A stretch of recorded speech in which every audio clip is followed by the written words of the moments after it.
Hey everybody, welcome back to Battle Ready Inc. So if you checked out our video from last week, we started covering the new game Wildhearts. It is a new TCG coming to Kickstarter January 7th. So we're getting ahead of the curve here. We're trying to cover as much as possible so that way we're ready for this. Indie TCGs right now are doing phenomenally well. Every single one of these Kickstarters does just hits it out of the park, and the games are incredibly successful. So investing in these Kickstarters for these once in a lifetime alt arts that can only be got in these Kickstarters is a must have. So I want to just give as much information as I possibly can to you guys so that way you can decide if this game is right for you. We're once again using the Tabletopia mod that the developers have put out for us. I'll make sure to pin that comment below so you guys can come in here. It's already pre-set up for you and one opponent to go head to head here using technically it's 4 different starter decks. You combine 2 together and it makes one complete deck. So we have Might, Ferocity, Tactics, and Special. Today we're going to be covering the Might deck, and I think it's Might and Special are the ones that are combined together for one of the decks. Now again, you don't have to use the predetermined ones if you want. If you want to grab some of the others off the side and grab 2 and put them together, you can definitely do that. Make sure you check out my how to play guide if you are curious on how the game operates and you haven't seen that yet. It might make some of this make a little bit more sense if you've seen that video. But we're going to go ahead and do this quick card by card breakdown for what Might is bringing to the table. So right off the bat, Might, generally, they're all about power, just like boosting power, having massive power. They do a lot with block as well, so protecting our creatures from anything happening to them. So that's going to be a lot of the general idea of what's going on here. So the familiar that we're getting, our boss monster, as it is the Chrism. And so the Chrism is this big golem here, massive 8 power. I'm pretty sure this is the highest power, printed power in the game, is on the Chrism. So he's just a big golem. He's just a big old block, and literally has debut, gain block.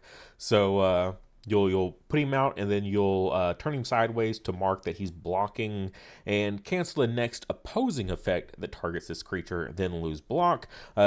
Keep in mind it is opposing effect. You can't target him and with something detrimental of your own, blow up one of your familiars or one of your creatures and get this effect. He won't block that, okay? It only blocks opposing effects, but still really solid. And then ongoing, when Chrism would be KO'd, reset it instead. Crazy. That is so great. And it's reset too. So if say he's got a -4 power on him because the opponent just keeps racking up all these detrimental effects, and then they're like, okay, now we'll KO him. Well, it's okay, well, now he just resets and he goes back up to 8 power because he loses all the detrimental stuff that he's got going on. And now he's just back up to 8 power, still sitting there in that field. So really, really cool stuff. Opponents hate playing around Chrism because he's just so frustrating to deal with. So you just juice him up like crazy, and then he's just this big old monstrosity the whole game. So I love Chrism. I pretty much use him almost every single game. Now for our allies here, these are the creatures that are going to be in our deck here. Starting out with our 1 play cost here, we got the Ignison. He is our fire bison here. I really like him. Debut, give friendly familiars +1 power. That's just all of your familiars. It's not restrictive to typing or style, any of those. It's just give them +1 power. We'll get into some combos later on, but you can do some keep recycling this effect, which again, combine that with the Chrism is really good. And we get 2 copies of him in the deck. He's just a really good, solid 1-drop creature for the deck. You never feel bad dropping an Ignison on the field. We have one more one cost here, in the form of Terrachik and a terrible chicken. That's hilarious. It's another one drop, 2 power. This one has Guardian though, so opposing effect cannot target your non-guardian creatures in this field. So basically, anything detrimental, and he's in that field, that zone, the opponent has to target him. Really good at protecting your stuff. Typically, your Chrism's going to have block, but maybe your other familiar doesn't. You might want to drop the Terrachik in that field to protect them potentially.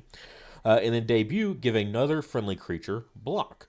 So again, protecting other things. He's all about that. So not only does he have the Guardian to protect something of yours, but also he's going to give another thing block. So say there's 2 creatures that you need to protect. They're in 2 separate fields. You give the one block, and then you jump into the other field with your Guardian. And so now he's protecting 2 creatures for just a 1-drop. A bit bummed that there's only 1 copy of him in the deck, but he is a common. So not that difficult to get another copy of him. Big fan. I like with some of the other cards that we're going to get in here, like Giant Growth. It's all about boosting up one creature. So I like to just boost up my Chrism like crazy, and then drop a Terrachik in there as well just to protect them. So then I'll have like both my familiars are going to be like just super juiced up powerhouses, and with a Terrachik sitting in their field with them to protect them. For our 2 drops here, we have the Airing, which is a Wind Ring Snake. Speed. So this does not count as an action. Debut, KO a friendly creature, KO a creature in this field with equal or less power to gain +1 power. So you're going to drop them for 3. So anything 3 or less you can KO, including familiars. So if your opponent has something that's 3 power or less familiar, you can KO that. That's really great. Maybe you did some minus power on one of their familiars and dropped it low enough. So this is our removal, and Might doesn't have a ton of removal or anything like that. So having some removal at our disposal is pretty nice. 2/3, 2 cost, 3 power. The 3 power isn't much, but we can gain an additional 1, go up to a 4 power, so it's not too bad there. As well as removing a threat off the field, especially something that might have like an ongoing that's like super annoying that you don't want your opponent to just repeatedly getting value from. So Airing is really nice just because, this is our only removal that we have available to us right now. So having it in the deck makes a lot of sense. For our other 2 drop, though, we have the Tortu. It's a Crystal Tortoise here. I'm a big fan of the Tortu. There's another one in Ferocity as well. I love that one too. 2 cost, 5 power. Like, stats-wise, that just feels really, really efficient. Basically, you're 1 more power above, what you would normally be paying 2 costs for. So really solid power, and then debut gain block. So not only is he like stat-wise really efficient, but he's also protecting himself. So your opponent has to put basically double the effort into getting rid of this, 5 power off the field there. So just a really solid, efficient, no glamour, no craziness, just a solid, efficient piece here.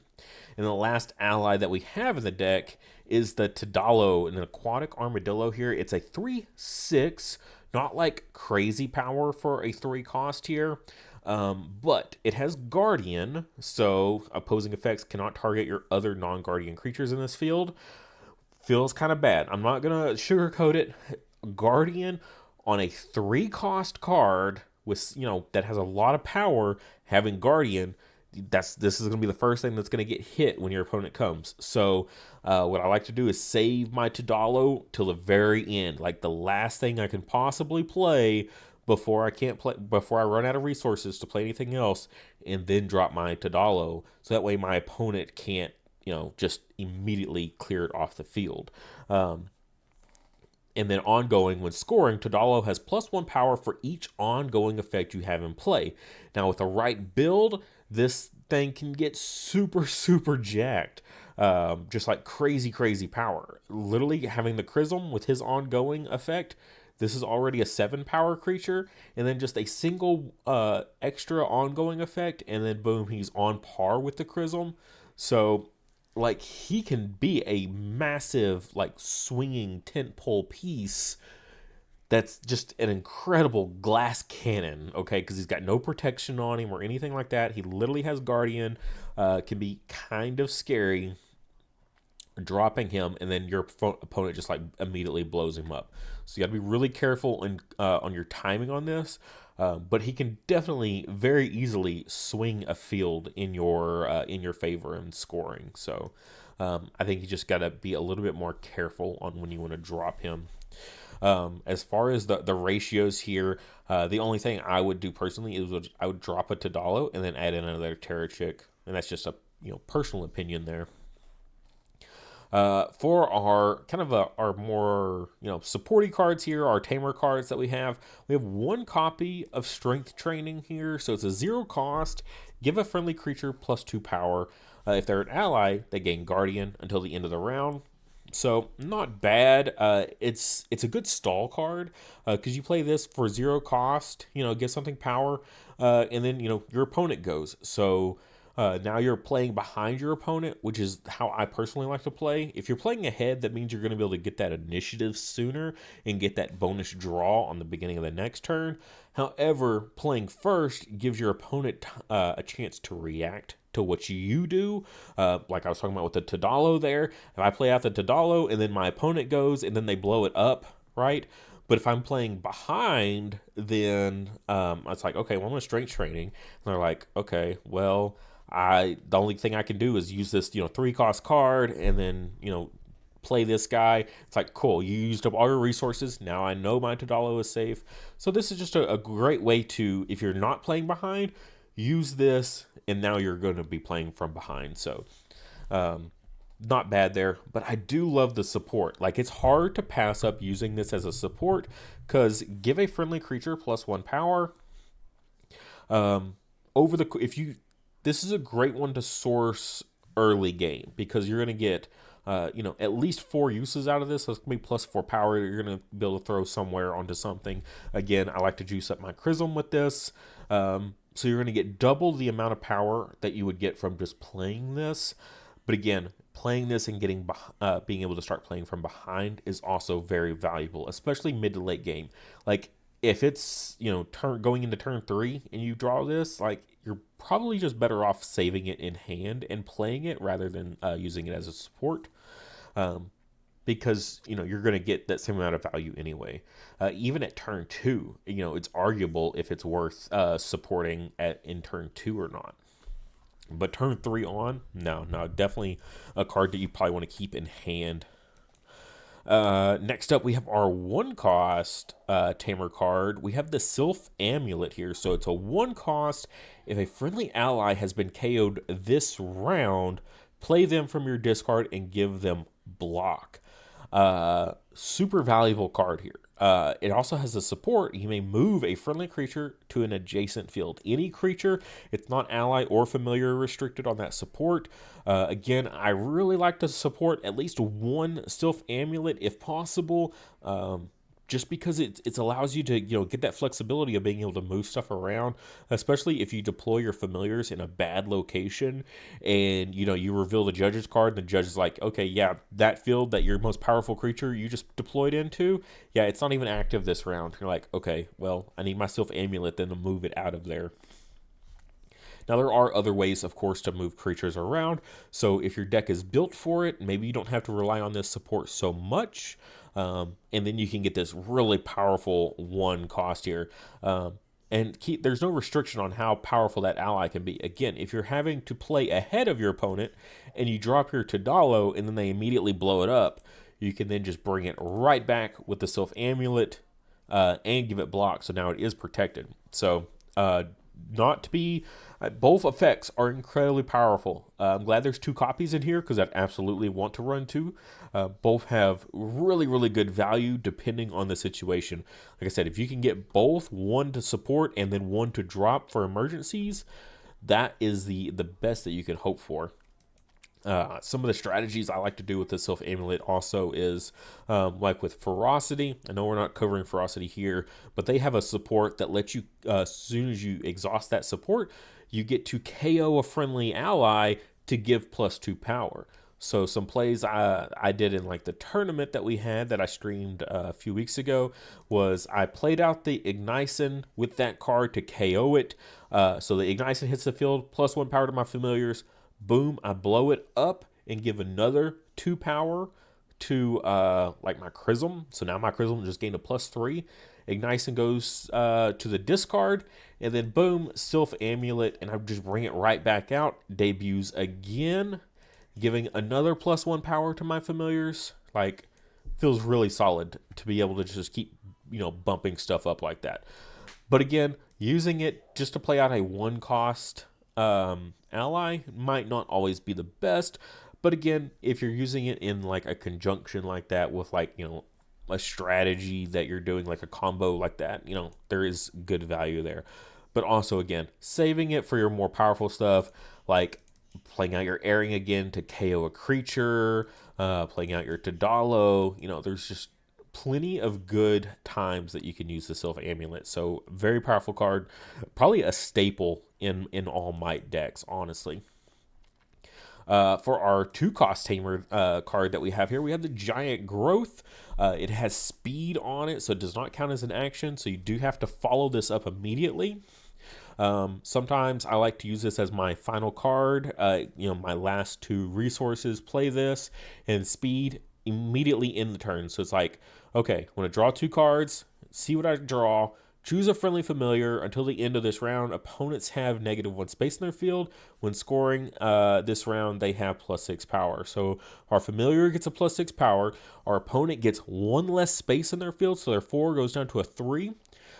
If you're playing in one of the other, they did a reveal of a new zone or new field that we can play in that naturally has 1 less. So in conjunction with the Giant Growth here, now they only have 2 spaces that they can play in.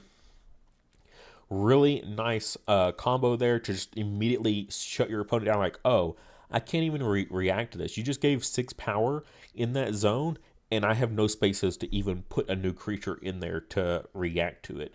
And then I've got speed, so I just immediately pass after that. I get the initiative token. They basically can't react to me at all because I shut down their field. And yeah, I just feel in a really good position after using Giant Growth. So having 2 copies of this feels really good. Also, the draw is really nice because we don't have any other like draw in Might that we have available here in the starter deck.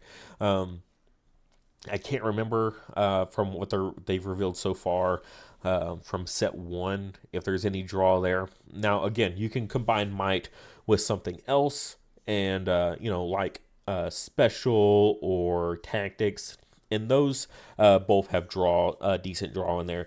But if you're just relying on just your Might stuff, you don't have a lot of draw. So Giant Growth giving us some draw power is very, very appreciated.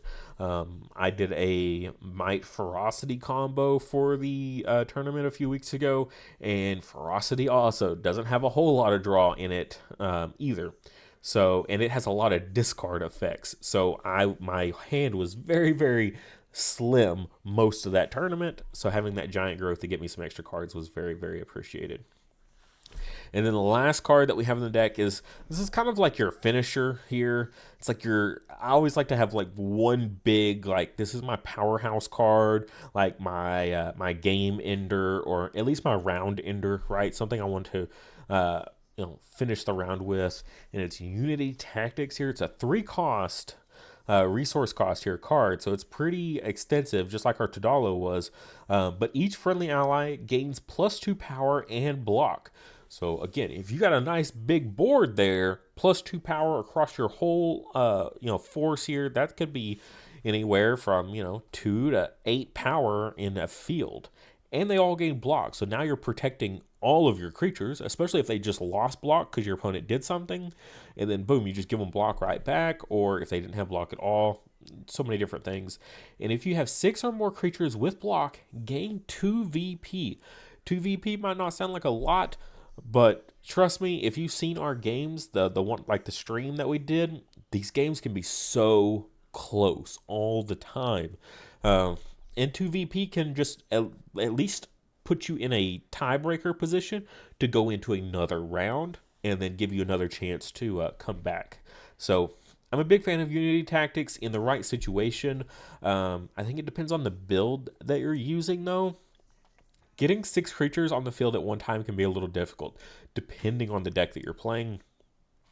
We naturally have a little bit of block going on here, so sticking a creature can be with block can be easy at least because they have to spend so much more effort into clearing it.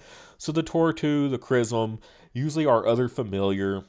So we're gonna have 3, maybe 4 creatures in play typically with this deck. But getting the 6 can be a little bit tricky. So if you're going to be running the Unity Tactics, I would definitely build with anticipation of, can I even get this card off? I've never been able to get the 2 VP off of it. Now, still, playing 3 cost, I get +2 power on all my creatures, and they all gain block.